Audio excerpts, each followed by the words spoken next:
الرحمن الرحیم. السلام علیکم و رحمت الله. تماشاوانین هیجا شباب بخیر. نیرینا راست دست پیکر مجارین دروژه و دنمی ایروز سری خبر بدم براستی مثلا غاز دروژه و لبل دو ایواری ده ایریشا رژیم تروریست کت آستکدن لورا ایریش لهمبر لیدر و ریبرین حماس هات راست کردن لبنانی ایروژی لإيراني لكيرماني باجاري كيرماني د مراسم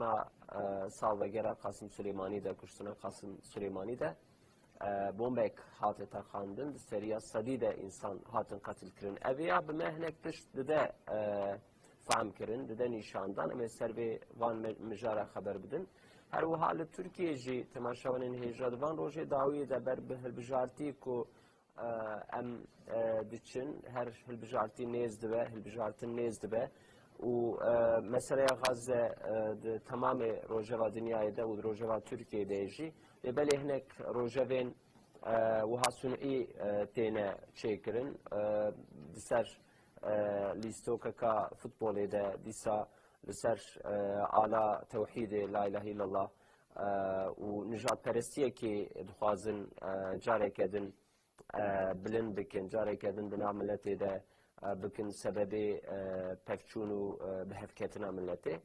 سروان مجاره هم خوازن خبر بدن ایرو میوانی مال استودیوی روزنامه‌وان مهمت باران هیام خیر هاتن سر شبراتن وج نسيبين يجي سر سكايب ده و سيف الدين آرمان بشتري برنامه و كيك سيف الدين نجيب خيراتن سر شبراتن نجي برنامه اشتري ولا وجود خير خودش وجه راضی به. ام استودیو دسته بکن روزنامه‌وان مهمت باران براستی اونجی تعقیب دکن شخوا و سری نیزی نوت روزیه ایریشال هم بر غزه دومه و باجار غزه جو صدی بلکی سری هشته ده آواهی وان و کولان و کوچه وان هاته بوم باران کرن جسدی هشته نوت ملت غزه آنها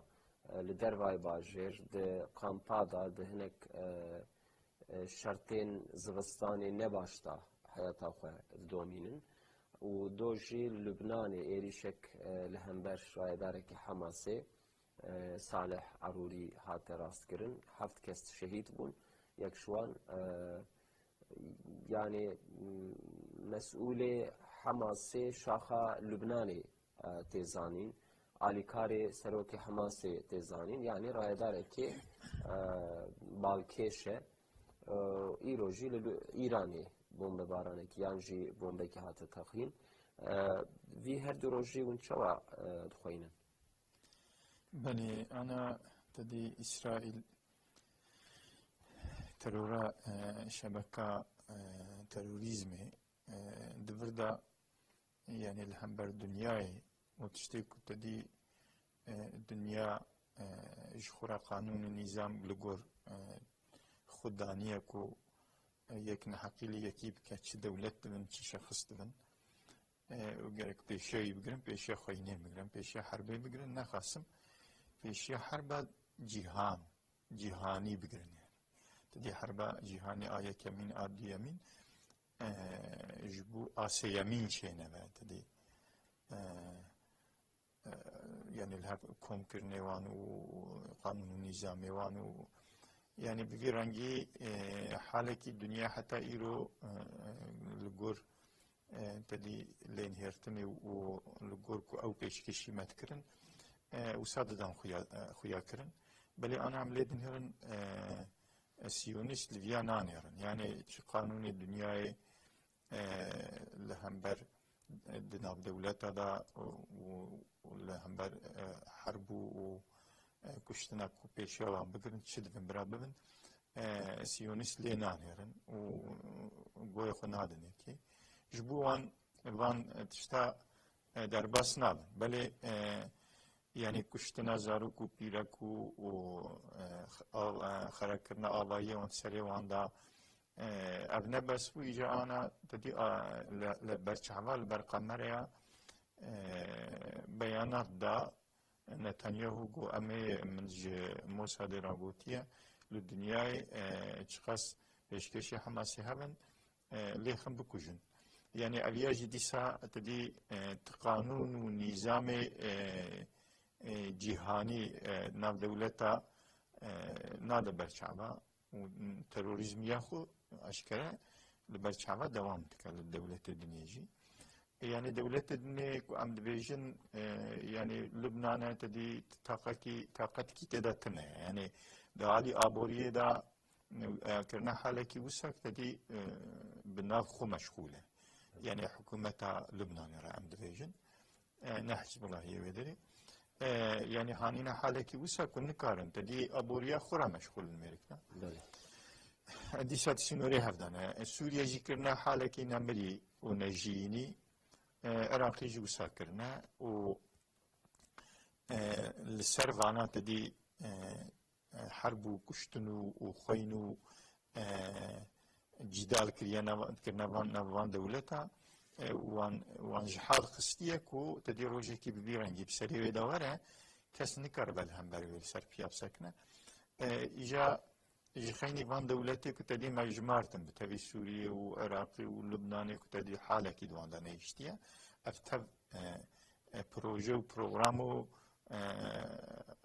او كي اسرائيل بنقاها كو تشيكريا افانتر بلان وبروغرام اسرائيل دخوازي كتدي دولتي عربانا خصم ايكو جيراني وسينوري ويدانا جي حال بكفن جي طاقت بكفن وقتي كو بخوازي يعني تشل فلسطيني وتشوى كيدن وقتك بخوازه تدي هجومي دولتي وعم بك نكاربن لهم بروي رابن تدي فروكي خوراتك وشاخي خوراتك تشال سر للشامل لسوريا تخا يعني دولتك وكيدن يعني دولتك دن او يعني ونقوتنا سينور دولتك بسريقيه سينوري ايرينا وت روجاكو حسابات التيت فروكي خدبي ل پایتخت ویل شامی تبدی انسانی وان دکوچی افچه تروریستیت تکی کس جی اسرائیل را نابجه وقتی ببیجی جی دنگ نالاخو يعني جا جاردن مثلا لسر دولة عربة مثلا ب تدي لسر سعودي وبلشك عرب أملي كدفيجن لسر بحريني وأماني وبانتها تدي قوتن شيء ببلاني ويو أمريكا قوتن أم لهب بين يعني هون إسرائيل ناز بكن وأم جوا ناز بكن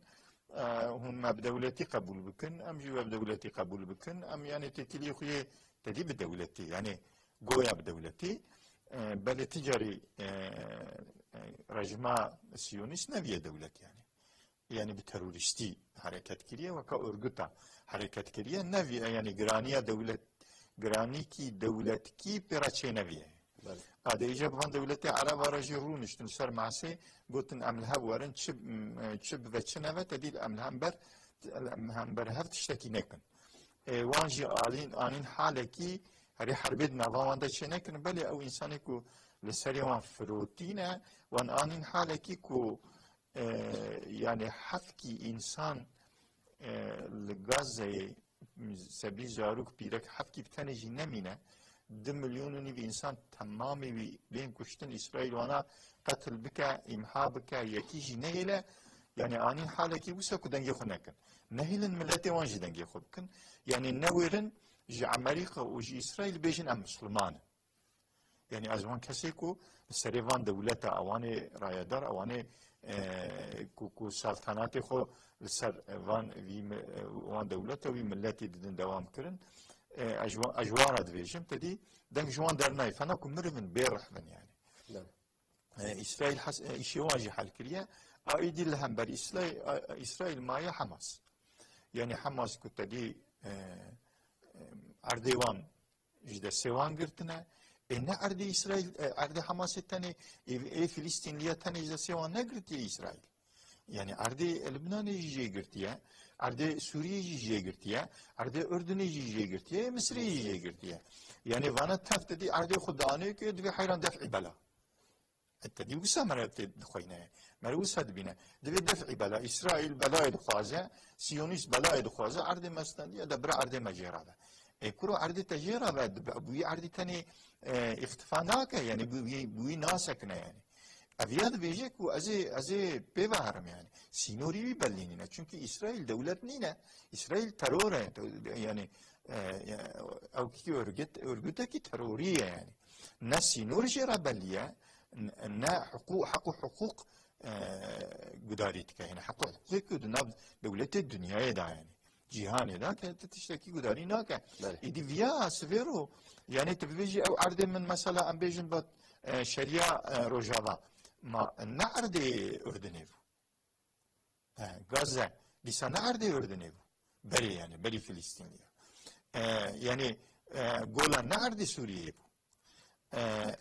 يعني تبفيجي حيرا دفعي بلغانا اشترى دواي من غازة جدايته وي من شريعة روجافا جدايته وي مصر تدي مسيناي شولا سيناي دايته سوريا وي مقولاني دفجي مبرد دفجي برنا هذا بله دفجي برنا ده يبدا هره يعني دفردا تشتي كنت فهمي لهم برسي سين غوان اكو كبوارا مجادله بك حماسه جبروي نيارتي اخويا مازن بوارد وجه از حماس بقدين لبل وين كرب قدين بل كيك سيف الدين مثلا إيريشال هم بر غزة وحماسة إيريشا سوي قصة دو إبارة هناك جداية براستي شما جبركو د عرضة كدندا د عرضة كدولة كدندا إيريش هاتي راست كرن بوم بباران هاتي كرن لبنان دولته که سر بخواه اره سوریه بلکه روشا سوریه ایرو تیده ناشبه لبنانی لورا امریکا بخواد سوریه ده ترکیه سوریه ده روسیا ایران هنک هزه خواه هنک ریخستون ارگوتی وک پیده شد سوریه ده فعالن لبر لبنان دولته که سر بخواه و هزو قوته که ویهیه ارتشک ویهیه پایتختا و بیروته ایریش کوهاته راست کرن دوی چابه خوندن اف قانونی بین الملل کو اسرائیل سریل بروان جرا کریه و اف به چه معنی یعنی و چه دکاربن پیک بینن پشتی و ایریشه لبنان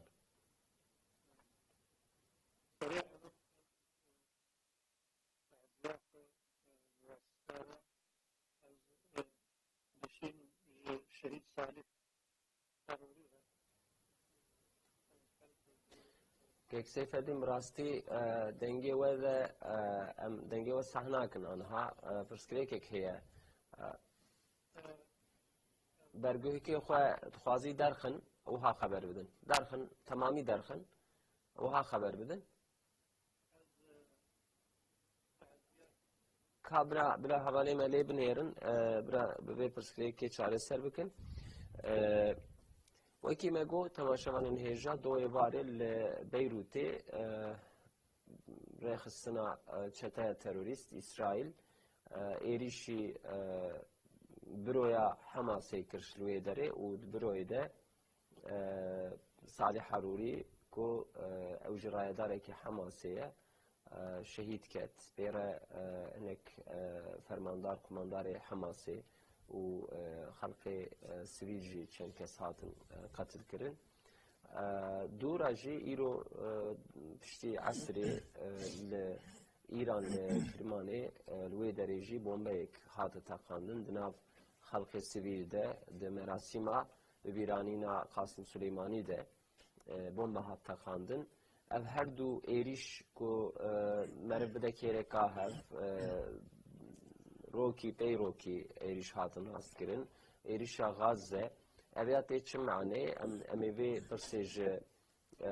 که سیف الدین بکن گر کو پرسکریکا ما چاره سر به هون شاید خوینن ومسا محمد باران يعني ما هيدي بحثة إسرائيل لشكري وخا هيدي ودكشينه ام دزانم کو دناف خودجی نقاشین وان هنه نتانیاهو کتیه تنگاسیه سری نکاره به حماسه را درخه دناف غزه ده و أمي قاسة كيدني ورن لتركيا جي نزي سي شلحف آجانين وان هاتن قرتن يعني نها بوزيشونه که سیستم که دند ده برخو. بله تدی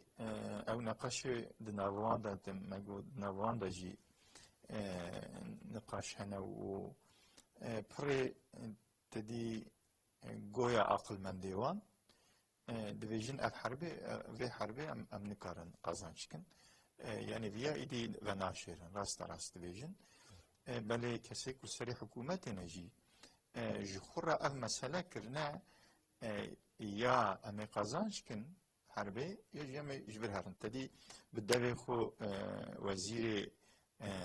اولهیوان قالنت بخو ifade kir ya gerek em harba gazze qazanç kin ya jî em yani deherime de namînin yani em nikarin jiyana xwe bidin devam kirin yani divirda di İsrail'da di erdîda em namînin ya jem vê hervê qazanç kin wî dane berçavê xwe tedî leşkerê xwe ji Gazze'ye kişandin îdî me digû şikestin ku şikestin yani ew ê îdî tedî vekişiyan belê divirda em lê din hêrin hinek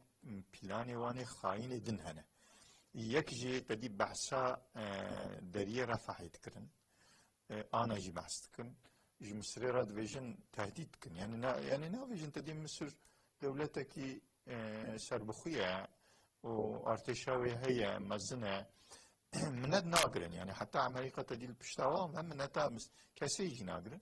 يعني بلكي جي حماسة ترسن اما جوانا ناترسن جي مصري راد فيجت تخوازي الورفة تخوازي نالورفة از وقت بخوازي مازل دليل رفاحيكم يعني ازيوي دليل بكم بني تسيراخو چند دقیقه هنج بینا خودن که سیفدین دیسا بشتار بو که سیفدین کرم کن ما فرصافا پرسی بو ایریشا دو سوی قصال صالح عروری هات کرن و ایرو بومبا هات تقاندن لکرمان الایرانی کرم کن از اول وستاوه تعزیه خود دشمن رحمتي سيد سعد الحروري وخلقي الإيران شهيدنا وخاصة شهيدي فلسطين الله تعالى نقاش وبندار وشفاء جبن واجي ذلك سؤال وبدي أبو سيونيست دیگر قانون بین المللی که ایریشی وان دولت که راست مراد پرچه کنه یعنی معلومه ویا اف رجما سیونیستی چاوگو او قانون بین الملل ناس ناکه قانون بین المللی که هیوی رجما سیونیست ناس ناکه یعنی اف رجما سیونیست نه رجما که وقت که مجگوت وتبيجي سينوري باللي دولتك انتظامية بلكي دولتك ترورية برضو دولتك ترورية بتروريستي حركة يعني اب سيونيست هاناكي دردي واناكي نگو سرق چه آن حضور چه دردي واناكي برضو سينوري وانا بليا دولتا وانا يناسبن بخوازن devamlı yani kuştun habe. Çıka kuştun habe juana kera. Fazın bera Müslüman, fazın bera Müslümandır. Laura Siyonist, çabe insana الجغير يقول نظام ملتي دي نعم زين. أبنائي يا دو هجتي معلومة ويا إيرو أب إيشيا هناك هناك علي تاري السينور اللبناني حماس تكره. يعني حزب الله وقتی گوش لبنان تابع سیونیست بنا ایرو وقتی گوشه بپرسید بیشتر بچما کرد که بیشتر اوجی ایریشی میکنه یعنی جوید ایریشتن لورا جوینات فازه دلیل karşı لهمبر حکومتا لبنان بخیفش ابجی که یک دیا یا دیجی که معلومه ویا برینها یعنی يعني أذناب نتنياهو شيطانياهو شكل تكليفة بواسطة مصري وبواسطة قطري دا في حماس يقول شو بو از خوازم سروك حماسي برا سرگوني جزائري جبر چه جبر خاطري بو جيرا ببنى هدف حتى دربا خبارجي ياديجي كي حالو جي بو معلومه يعني بلدري عبيتن طيران اشخاصي غزيره بوقتي بو هون واسلو كاجناف قدرتن اجيزه اديشي خوني فروكي بسكنين يعني رجما سيونيستي جبو خاطري بو او برستيج او شو شرف كيرتنا يعني قاشو شرفه خلاص كي وقتی کو چند افسرو که حماس شهید بوده اوله راکی و چه بهش دنیای را ادوان بخلاص کن مستقیم همچی سبب دیجی که ابنکی امکان حالو بیده وقتی کو ایرو حماس براسی علی عسکری و لشکری و ورا سیونیسم بریه يعني بس سيونيستي أنا كي زورا وانا شو يبغى عسكري يفهم من بعدنا الصبح وقت يقول سر معصيرون شرطي خدين نقولي وكيرروني وقازي بعباس محمود عباس دورة محمود عباس إيرو جوانا كيرا بتشي كارو دري أجر جو بالاو به روجا جو أب قتليام شيء دبن محمود عباس سه چهار جاره در کتیا بیانات دارن یک جه وقتی با قتلیان بونا در کتیا گوتیا اب قتلیانه هنه که گرک بسکنن یک جه وقتی هنگانا گو سیونیستا گوتیا امه هردو امه رونن امه بشتغلن محمود عباس در خصنا حوله گوتیا انجا اشتغالی بمرد يعني سروك فلسطيني تبلو غزة أزم غزة جي عيدة فلسطينية يعني إدارهان حماسه سروک حماسه قاشو ناسناکه خود خوازه تیخفش بگرولو اد ایلی شهانه که اقتی گوته کرد مقصد گو سروک حماسه اقتی جفونی رابن صبح وقتی گو سیونیست دوراوی چیه مجبور السر ماسیرونی خلقی هم در رابویه تمام دنیا در رابویه سویقرنه دکی دانه گوه هره صبح وقتی گو سر معصر رونه جبو گو کسی حماسه لهمبر کنه بینیم ابجی رو یادیجی معلومه ایرو بین الملل آلی سلاح و بین هذا ایران yardım دایا حماس چند داره hani درکت بشکل تشکر کرد و آلیکاریا بو ایران دائما ممنون جبر خاطر از آلیکاریا گوتدی ای سیونیست دیرک نوید ایرانی اما به هنک چه؟ به هنک غلام خود به هنک خاین نواوانا کدا و انشاد دکرن هکذا چند ساله گو یمن خلق یمن تی قتل کردن طرف سعودي عمريقة طرف دلشك عرب أمريكا عربة معلومة ويا خلقية يمني كيف تذكر يمن أو جتشت هن عليكاريا إيراني بسطينة وبصر اشتغاليا إيراني إلو يمن بحري دا بدون مانع کشتیه یعنی جمعی با آلیکاریه دبن سیونیست هره در اینها فرانسا، انگلیز، امریکا ایزاحات دان حتی بشک علاقه ملی که داری فاس گوتن چه قراره اینا و امی دوریه باری حقیقتا دو خلقه لشکری یمنی نبن مانعی آلیکاریه سیونیستا یعنی دوی بریدن سوالا برای گوش براتی مجلسی کرد در حقا گلبا دولتا ایریش تین کرن اصلا بری نها چندکی شیطانیاهو گو چه؟ یعنی نتانیاهو یعنی گو او سروک حماس به درب دولت هم خود درب الوابین امی ورقی شهید بله ترکی بیانات دا رئیس جمهور بیانات دا و امناش بنت دولتا قد قیمام نای حتی بری گو اب ایریش للبنان چه بیشی بری ها بلکی اف سوال وره بترکی لحشت باجاره ترکی بله فراسیون چه بون سروسه آجان اسرائیل حد نگرتن اول مشارکه نهید جعبون بله يعني اب بلان وبروغرام سيونيستا غايه وحماس شغله راكي وخلق غزه بسري بهله لورا خلق غزه دگر فقط قتلياما زاروك شهيد بن بيرك شهيد بن اختيار شهيد بن حتى انها تشكرنا شكاية حماسي نكرنا بلكي او وقت او زاروكي گوهی بالغ نبونه هی عمری وانا کش افصالش بنوام کبراج بنوا مولوزا دردخن دبی چه دبی ما قزنج کرد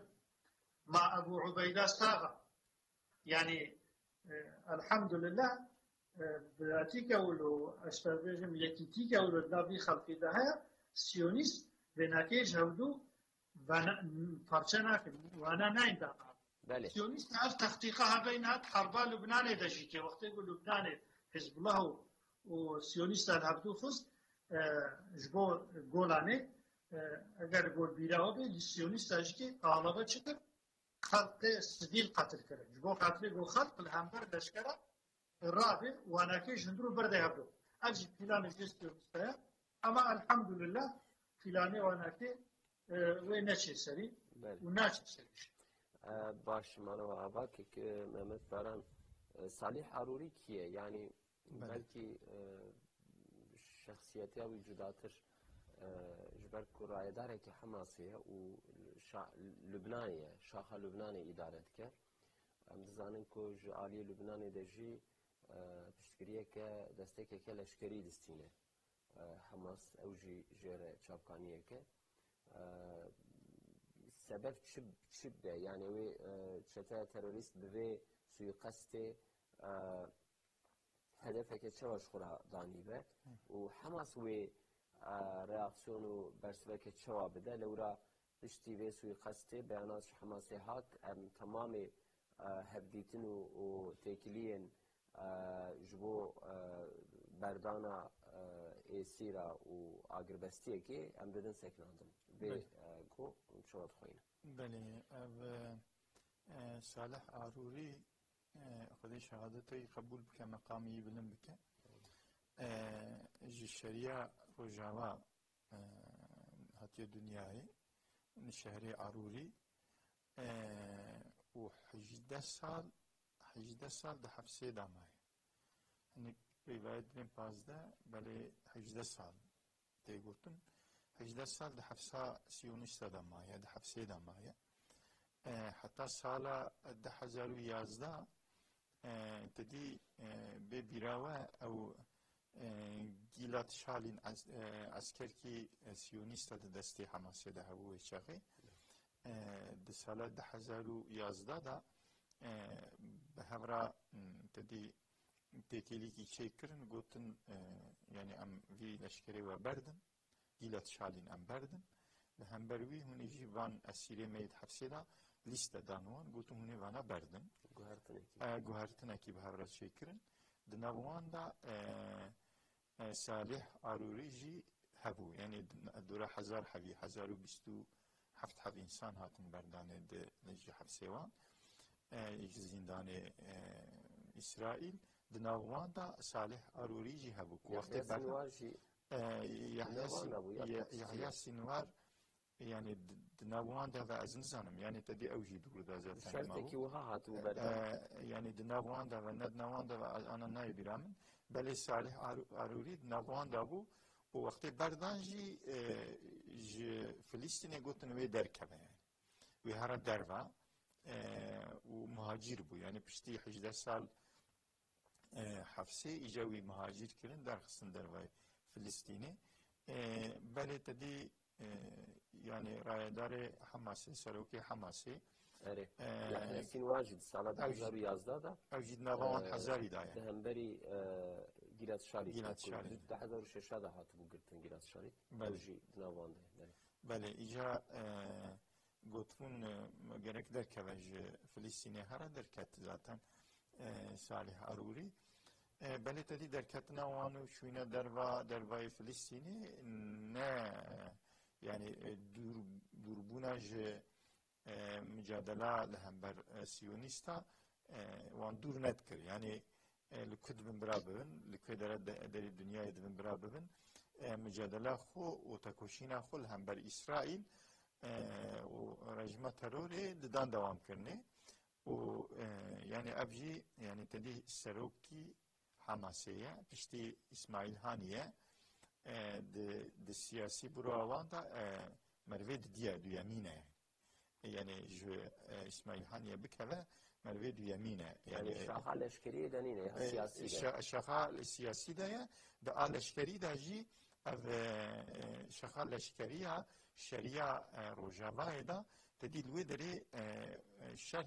شرط مرجوي دري نلقوري غازين يعني الودري عباس محمود عباس وتدي جويا يعني سوزده حكومته وهي وكيدن إسرائيل دنافدا يعني وقتك بخازة شمالي وان دقرو يعني الشرطي ورو وغازي نفنا هبن بل دور داجي أو أولشما لشكري يعني كو مجادلة لهمبر لشكري سيونيستا بالسلاح نبكة برا يعني مجادلة كي تكوشينا كي برنجي غازي لشريعة روجافا دست پی بکن او جی باغلی سالی عروری بو یعنی قومتانتیا وی ایشی جید کر یعنی وی ریخستن جید دستی وی دابو یعنی وان گنجی وی داری وان مسلمان و مجاهدی وی داری لحب کریسکا بسیلاح یعنی بکفرا ناوه ایدی هونی کفرا باوشن ایوانا و بکوشن چه ناوه یعنی ایدی لازمه رنگ غازي بدن شريعة روجافاشي لوي دريجي تكوشينكي بالرنگ غازي لهمبر سيونستهم بدن بنجهكي في بشكل لوي دري حاضر ذكرن مسؤولي في بنجهيجي دي ساس عليه اروري يبدا كمار ولد نراهم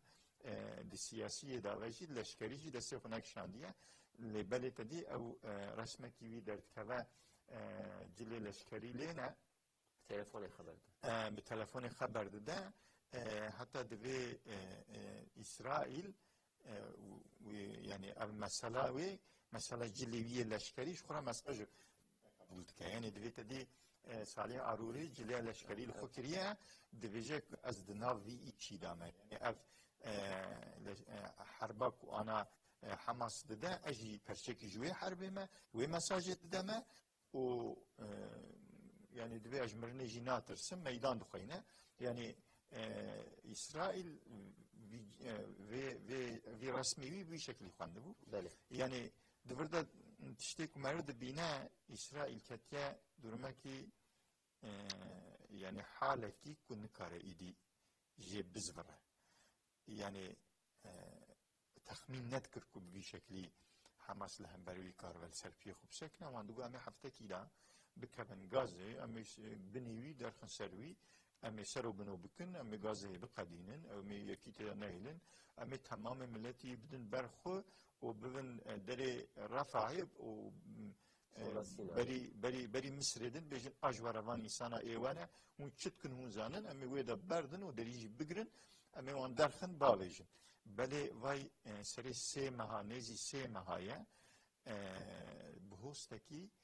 نكارن بيجن اما بهوستكي عد غازي كريا بني تسيرا خو ايمايا ايدي نكارن سابيجن ده هر بهوستي دا لشكري حماسي جبن عرضي درتكمن قارشيوان ووان خون وان كوجن نزانن او يجي كدا درتكمن قارشيوان الحمد لله يعني حماسي دور دا وان ماتكر بشتي كو حماسي دور دا ماتكر و كو حرب جي چقدر يجد با دنيا جي شيار دا هر چقا رایدار دولتا ای چه دولت غربی چه ای دولت اردا اسلامی یعنی مملکت مسلمانه رایدار وان چقا تدی بدنگ بمیننجی و جبوكو تدي فرصات زمان بدن دولة سيونس كو إيشي خوب قدينة بله چقا زمان دريج ده ملت شيار ده ملت خلق شيار ده و لهمبر وان كشتنه به وجداني دنگي خوب لندكن إدي اف شياريا ملت ده تهلكه جه رايداريا وان حكومتي وان راش يعني دولتي خربي جوسانن إدي او هيدي جه حكومتا خو تخته خود ترسن إسرائيل راد في دوای ياتي زوب قديني إشيوان يجي في تشتي دوام بك بشكل اشترى يجي مراجي نامينة يعني أجبر في إسرائيل أنا إيجاد دنيا كنا قدينة نكارب قدينة çünkü بني عرض درت كابن يعني أو بخوجي ديفيجن أم نكارب ببني عرض را حرب بكن يعني بروي عرض را يعني أم فروكي خو تدي insansız hava aracı kujerat ve tedi istihbarata خطوب تكنو 24 saat سرسريوان وان فروكي وان دفران يعني لوي دري انسانكي بمشاجي دبينن دركه سوقاقي دبينن تشبيكي بفراجي يعني اگر كبو خوازنجي كو سري او دفرين دبينن اما روي عرض دبينن ليه بني عرض ده حماس هي الحمد لله دور ده يعني وقتی که در بیل وانجید خد شادی ست که ببینی عردن نابینن شو کداعت شو و کدار شو يعني يعني جبر في إسرائيل حال حاضر تشتك من دبينا دخوازه دنياي برينا وهفته تبيش خو من في حرب هنداكريه جاء دنياي برينا وهفته متشقا كاربو استراتيجيه كنويه استراتيجيه كنو دولتين دنج تبلها از ناوا هفخم مثلا او جي المخن ويعني أمريكا راج دولة أوروبية رب بيجم أي علامة كفرية تدي في علامة إسلامي جوه يعني تدي أزواج بكمنا في إشي يعني دو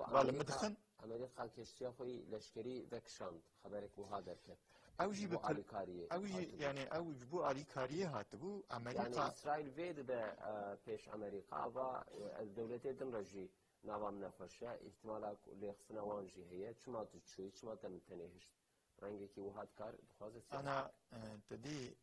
أمريكا الشارالي شغله أمريكا دبي از جندرمي دنياي ما وصاد بيجي وحتى أنا جي تدي تشغوتيا يعني تشكريه جرا مايا أو كشتي أخويا فروكا جم وشاخة آني بوي دري بمقصد تدي على ما إسلام السرسري إسرائيل توبنا يعني كنا تدي ناتا ويدري لبنان اللي خستا بلكي يعني خلقه هجومي وان بكرنا يعني ويدي دولتنا وخلق بدسي خلقي ما إسرائيل ودا بفتس عندنا يعني إجا أنا حالي حاضر أمريكا مثلا بيشكاوي دي قوريا ده يعني قوريا باكور وباشور تدي نافوان ده يعني قوريا باشور تدي آليكاريت كا باكور جي دوی جارجانا تهدید کرد ویازی نوکلیر سلاح باوجمه او جی جوهر دانا خن تدی ایوان جی نوکلیر سلاحی وان هنه يعني او اتمی وان هنه او يعني تدي بتعبيرها تركي دوی دليل دولو يعني او جي كيم يعني دينومينو يعني دوی وقتی که امریکا تشتكي بكل هم برما امي قرى باشور يورتي راكن ودوي امريكا جي منزله مي سلاحي نوكلير ده يعني امريكا شاراليش برك دشخله ايدي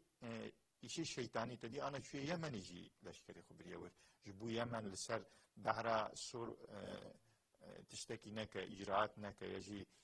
كشتي اسرائيل نده سكناندني لازم لشكر جورجي لازم جفرجي لازم ايج قوريجي لازم يعني شراليه دنيا روسيا جي gerek Ukrayna jivalana hele yani bir şekilde kabkijan şeytani ica جفركشان اما يبقى بيشكا خبك كدري مرم نزانه يعني امريكا مرب اولانينه كيك سيف الدين لتركيا جاسوسين سيونيستان هاتن گرتن لحشت باجارا اوبراسيون هاتن راست كرن نيزي تشل كس هاتن بنشاف كرن براستي تركيا دولتك وك لبنان سوريا نينش خو انديا باش تزان لبلي اف جاسوسين إسرائيلية موساد كل تركي دقارن وها وأم زاننكو رادار حماس يجي لتركيا أم بيجن هنا ده حفته جوت مهدا أو إيماجو و رنگ موساد کو دربکی لیکت حماس اپراسیونه که وها آشکره رابوکت عرضه کد بن اشغال دانه موساد بیا برای تثبیت نکر به اپراسیون برای سح نکر و سرویدش برکو ایمانجاوی خرابو گلو آنها خوازه هنک و هم سوی خسته لتركيا وجسارتك وها بكنه که یا ترکیه به وی اپراسیونی چه پیام دا سیونیستا؟ دیگه اب دایره موساد و یک لیمه نه پیش کی فرق کرده. لورا که محمد بود که یعنی عسكري سيونيستا دولة يعني إسرائيل ده هفته جوت ميدجي وقتی گو كتا غزة أفربا گو عسكري خوشيان اگر براوي پیشی جبري عسكري uzman da şeyandı أمريكا بايدن دركت چند او لشکر uzman تبریک او قبول کردن بود جوار بونه هر غزه بونه هر جی کی یعنی تهلیکه جی کی بو عاصی بونه هنوی ده اینک انسان خلاص بونه هنوی ده اینک بونه علیکاری بکن اینک یعنی او لشکر امریکا بو لبرینها ویتنام دا او ایتیما بود او زانبونا بود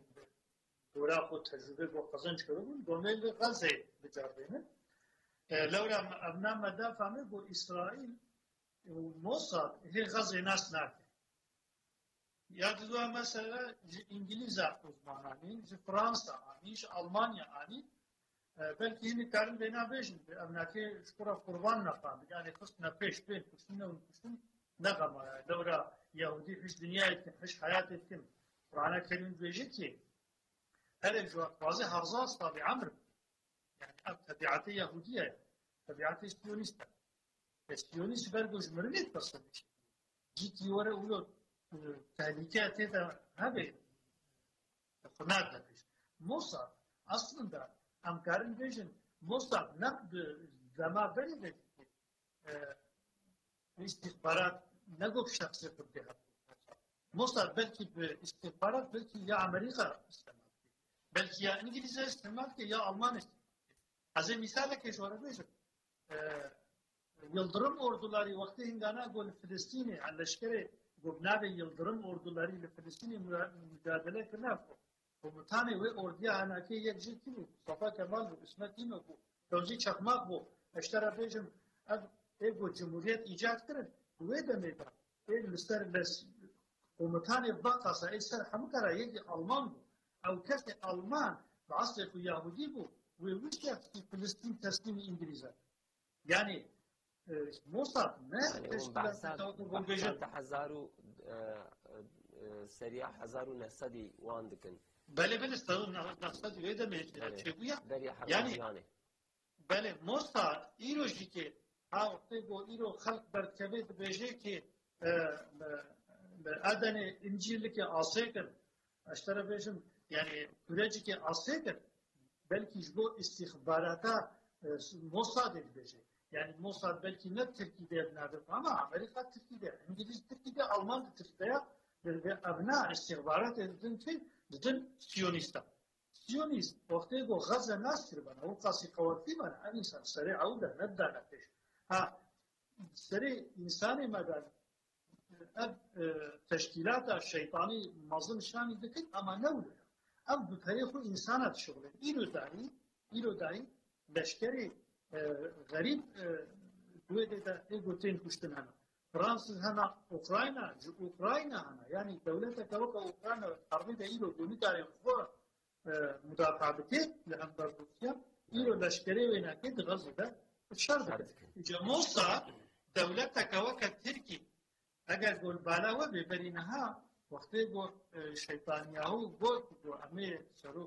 سروک حماس کدی بدون بیان دولت بدون همه ذکر ایران کربو لورا دنابا ترکی دا وقتی گل بخوازن ترکی تم بیابدو بکن نمنا به حماسی نمنا به موساد شده نمیزنه بنر قاشقچی قاستاجی بود اما که سری ترکی پاس میتیخه بلاي پشتم جسدي وجهه ابنا كي كيكر ابنا قي سعودي كر ابنا قي موصلي نا ام كارن بنا بيش امريكا وي دما قلت لك امريكا لا هبدا بنار وقتي بو ايرو ماتش كي فوتبول ايرو للسعودي عربستان ويتشي بوبانا يقدر كات او بروكات دما كان قلت لك السعودي الهبدو ومشتم بهذا الاشواط تشن يعني أميرو بلكي فيجن أري أو شخصي بوضعي شاركين نابي خو هنيك إنسان وطنداشي بدولتنا هنيك إنسان نابا تركي رودن نابي أحمد ومحمد لا أما إنساني هنكي شدماغو تركي لنجي خو مخالفة أمريكا ويا سيونيستا بارجي تديد هندرو ده هنا كسري خراكا أبيت جيا مشتنا 12 عسكري يجي يعني أكثر بيشم وقت يقول إيرو مسلمان إنسان خلق ما درد كذا مثل اسطنبول شالكية قلت لهم سيونيستا هنك درد كذا لواد خل سكاكا هنك درد كذا فيبانا ددن مثل سوسيال ميديا مثل تلفزيون مثل يعني قصدي إذا تشمي وأمد ميزان المسلمان دوالاتي خدا هجوم تيوانا هم كانش بو خاطري ولو يعني موساد نه تشكيلاتك ولو قومبيشن زيادة مصلحة بلكي بطريقة هنك إسلام هنك دولتا هنك استخبارات دستري وبقطيامت كي حتى يعني مثلا بيروت بخشي كي موساد صالح عروري الشهيد ما يعني ميزي حسن نصر الله غير دستري تشتي هنيه إنساني سروكي دواء حماسية و 18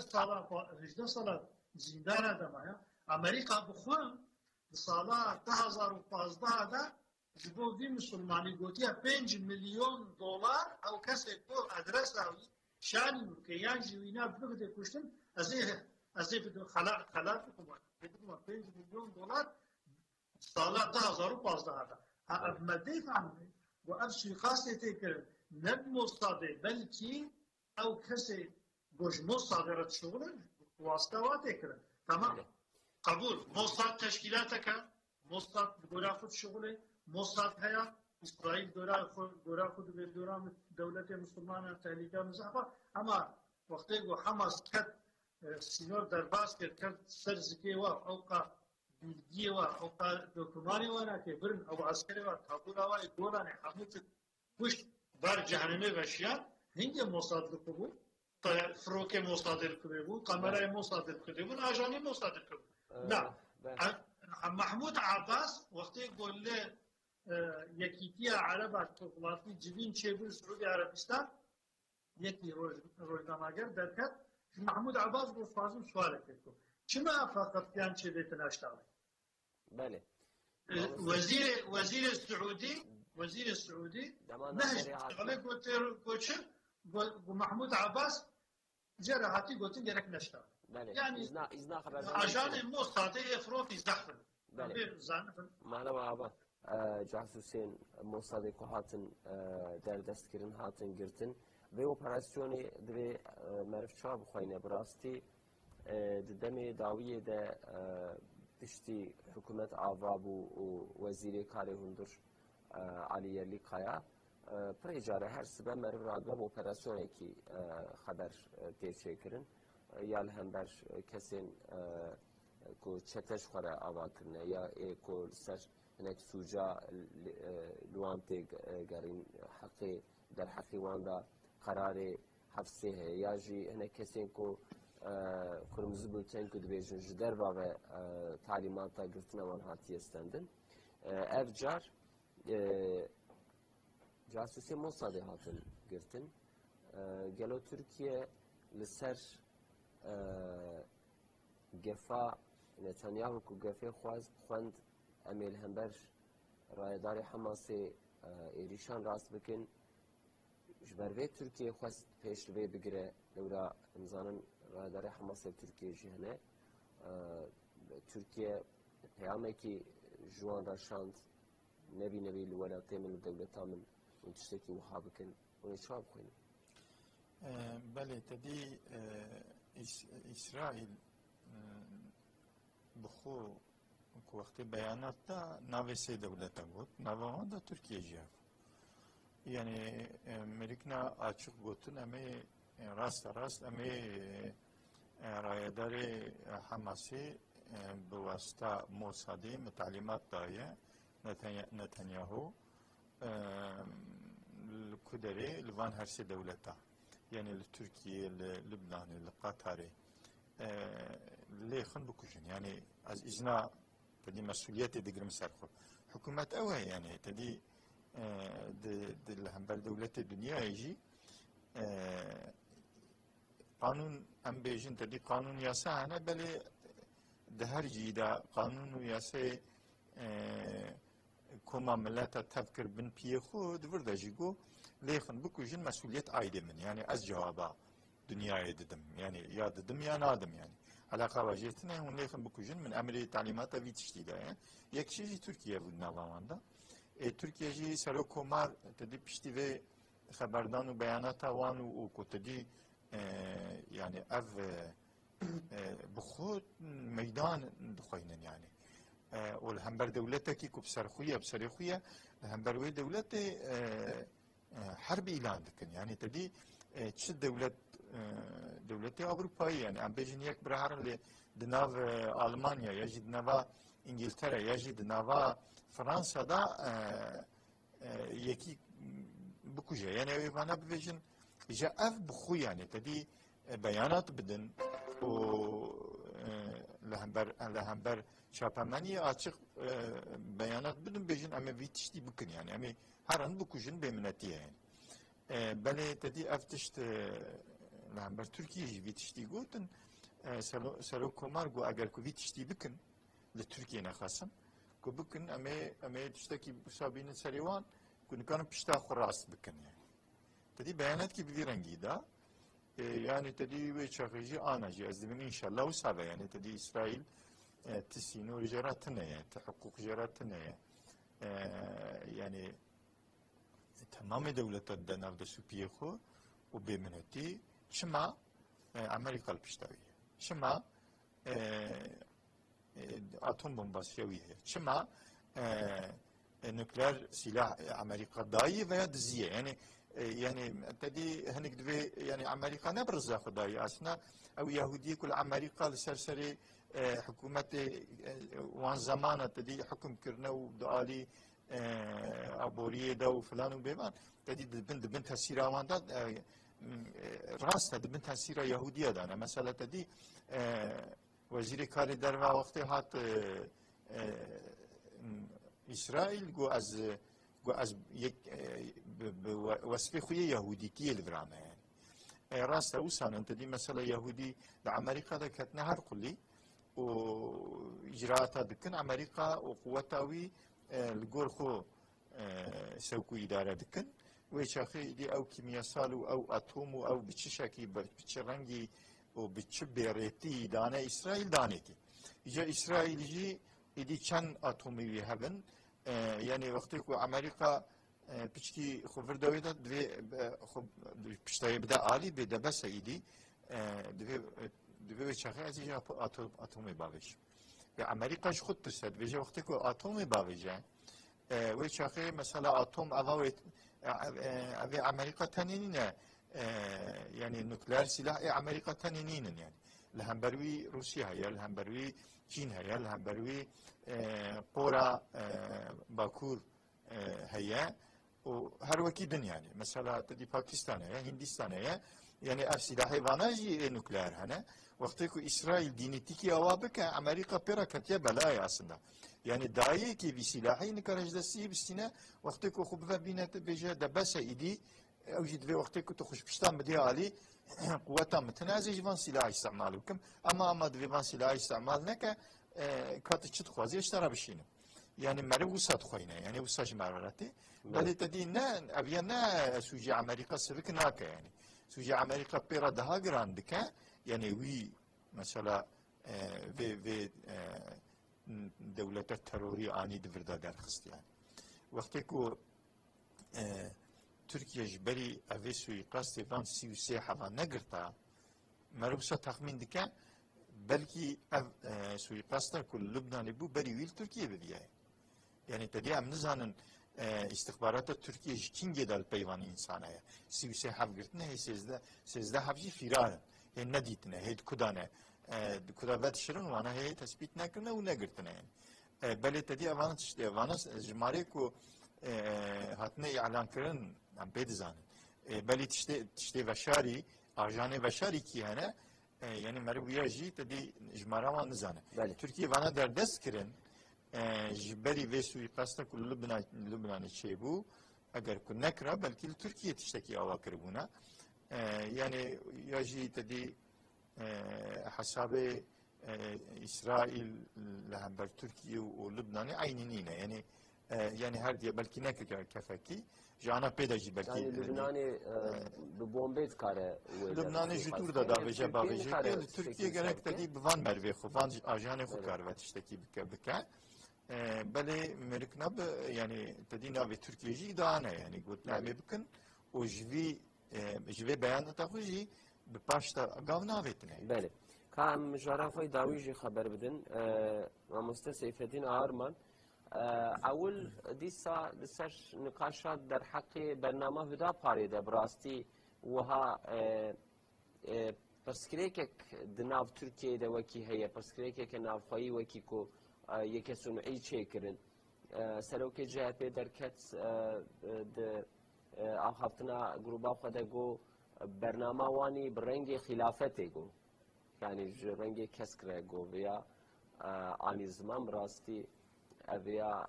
پر تشتكي خريب وعجيب هاديتن يعني رنگي كسك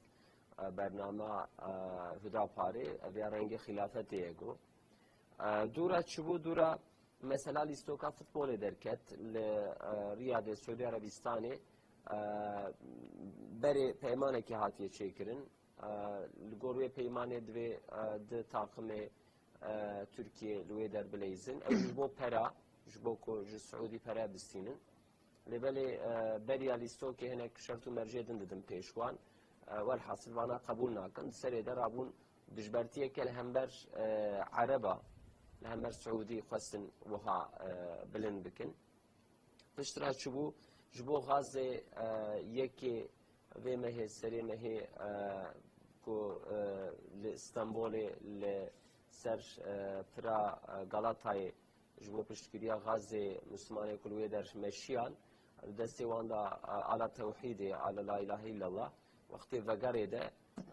ایریشک هات راست کرن لهمبروی و سروی دجی هم دنیرن ایرو لهمبر على توحیده سروکی پارتیا و رایدارین وان اویا على لا اله الا الله على خلافته وانا دخواست کری خلافته نه سروی ده خوازن وها شو بيجن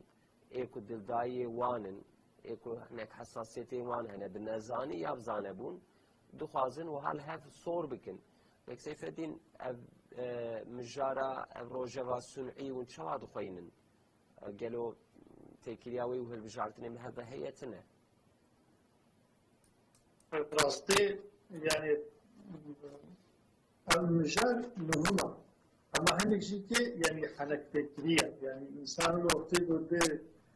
ليه تميز هنا يقولوا تشني يكيت جاهتا يعني معلومة ويا دبي وقتين قناب حاشا دوري حضوري وقتی کز قاچتی صحد بینه تعبير صوت يعني هجومي در دولات في حال كي تعصيف ده النولة علما بده يعني كس يعني جاء رانكوريا يعني رانجاج درناخي بهر دو نوع جملة ميزن إيجو فينا تابج حولي يعني جو هجوم بمرسل أم رانجاج هم درناخي يعني كي بزانبون ريشيتي بزانبون كي لول جهاتات منه بجيتي يكي سرخوش چند حبه سرخوش آمين و حبسای در خستن و سلوگان بو آویتن و وسیله جیتی وی دمی مسلمان چکرن شند کرن و انقلابا خبر نسلی يعني بدأ من إيجو بنات بيجي چند نوعية كاري بناء تحكي مثلا رنگي بيرقا سعودي جي كسكا أما يازيت عربي سنة سورته قلج شورت أويجو بدأ از وكيلا كتيا مجلسه إيجو بيرقا سعودي عربستان وأمبلما لا إله إلا الله كلمات ربي بسريات فيها سكرين بديش أكو درناه بجهالتك يعني شو جهالتها بكي براسي أبناكي عيانا بلية معلومة ويا يعني أب شابيت تركا وشابيت برباجي وقتي قو سيچم نيزيك دبي هنك جي مالسا مريه كوشي جورنا درتخن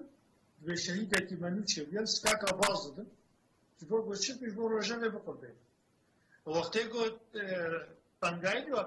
پیدت بي تابوتا كوشي تيلن بازدن يعني ابناكي هم اوبراسيونك هم بر جو غزة زوجة بالدعاتي يعني جبن لك تفهم أبدك يجيجي جو فترة جو سعودي بدا ما تالي دا جو الشيطانية وسروكي سعودي داهي اسمه عربة تهديد كرن جو سكوت بالنشطة من جيغو ديان مقامي وتبدي هاري فشت بينارا جو سروكي سعودي هاد بتركي راهمت خصوصا حقي شكا سلاحة فروقا دا بويل هاتنا كي بكت إجزاء بيتن أب إذا مسألة عبتنا حولي مسألة سيبوري مسألة كلمة توحيد جو خصنا حولي معني دارا يعني ترد هفدويا كسي جو أفكر داريا مركزة كي جيكي أفكر تنبان هر چقاس جو مسألة جهنا درو دوراجي بين كرن هم السعودية هم اللافات كتي أما إيجو بي بلاني في خودي إيجو بين ذا إنسان في حركته يكا فكر يكا باردوا يكا هم دميزين أو كاسيجو جبو كلمة توحيد أمبليما توحيد الدستي جامعة كده شاركيا جبو أليكاريا غزة ودوازدش شهيدة بو كتر وجبه جبوانا كي مشك كرنا جيت زيبره هذا يقول لي خص شيالي جامعة خصية جيتهم نجم بكورة يعني سوبايك يا عسكري كوكي يعني كي فاندابانا بيجي شيء بيجي از مجرد بوتي عبدش سينوري تركينا حقيقة نينات بهلدي فكي حقيقة تهاية تتاسو تشاكوشا روسيا هلدي حقيقة هيئة بيرقا سيونيستا هلدي حقيقة هيئة جبو طولا أمريكا وسيونيستا خلقية تهديد بكي بيجو أتبه نكار جيانا خلصة على الدوام بكي والقاسي ونيفرسيتا مازوني ونيفرسيتا تخوني زانينجاه تخوني أما هيئة بيرقا توحيدي وبيرقا سعودي عربستان وخلافته تشهدوا ناس ناكي يعني بابو كاليتا أبسط صال خلافة سوري راكو بيرقا خلافة جراكية أو نا قنج ناس تبقوا بيرقا خلافة تشلويا تجي زاني بو بيرقا خلافة تشلويا أما أب يوباسيا بو كرنا أب جهالتا بو كرنا لبوراكو وخلقي ماجي كي بخاطر اما خلقي ما هو تخاطر يعني بيدا من بيرا خلقي ما حتى يرو خلقي ما بنا ظاهري وعلني بيجيكي يرو احتياجية مسلمانة بسروكة كي زانة وجسارة ومير هيا كي أولي أنجا خليفة مسلمانة هبه شما إيه فالله هيا شما يسيونيستا هيا شما مسلمانة كنا بله يعني خاشخاولي تكا قالdı ki bu kasi cahili gotehe bayraka huda pare yani sembola huda pare rengi kas و rengi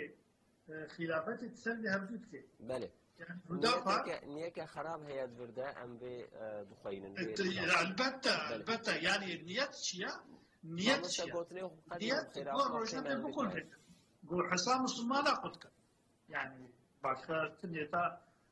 neta kanç am deda şkom nabinin ve her dema beri hilbijartına ne bir hilbijartına ya beri vejite atıştihal okırın bir sonraki Hudapar fısna peş devametin Hudapar'ı efendim goçu Hudapar nahiyet bir kore meclisi Hudapar sunduğuna